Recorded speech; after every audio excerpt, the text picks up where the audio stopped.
સાહેબ સદારામ સેવા સમિતિનું નિર્માણ કરવામાં આવ્યું અને 6 મહિનાની અંદર સદારામ સેવા સમિતિ મળીને આજે 16 દીકરીઓને MBBS બનાવવા માટે ફી ભરીને વ્યવસ્થા કરી છે. 16 દીકરીઓ. આ સદારામ સેવા સમિતિને 16 સંતોષ નથી. બાબાભાઈ ભરવાડ 16 સંતોષ નથી. આવનાર વર્ષોમાં 1600 દીકરીઓ સમાજની ડોક્ટર બને એ તરફનું નિર્માણ કરવાનું છે. ત્યારે આ ભૂમિપૂજન થયું 25% બાબાભાઈ ભરવાડનું માન રાખીને સર્વ સમાજની દીકરીઓ 25% પણ એની અંદર રહેવાની છે. એટલે 18 આલમની દીકરીઓ એની અંદર ક્ષત્રિય સમાજની હાથે હાથે એ પણ રહી અને જીમની અંદર તૈયારીઓ કરી, લાઇબ્રેરીની અંદર તૈયારીઓ કરી અને દીકરીઓ ઓફિસર બનશે. જ્યારે નક્કર કામ ભાડાની હોસ્ટેલ 50-60 દીકરીઓ ભાડાની હોસ્ટેલમાં રહે, ભાડાની લાઇબ્રેરી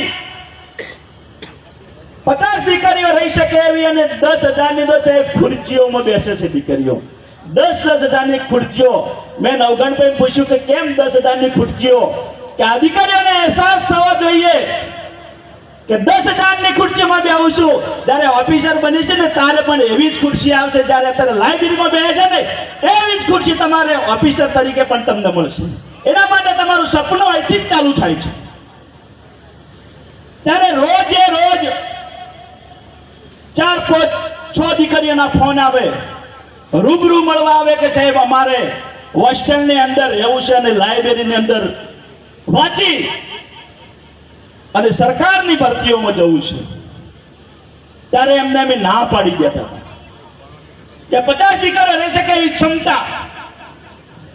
જ્યારે અમે આ ભૂમિપૂજન થવાનું હતું ત્યારે ત્યાં જગ્યાની સાફ સફાઈ કરતા હતા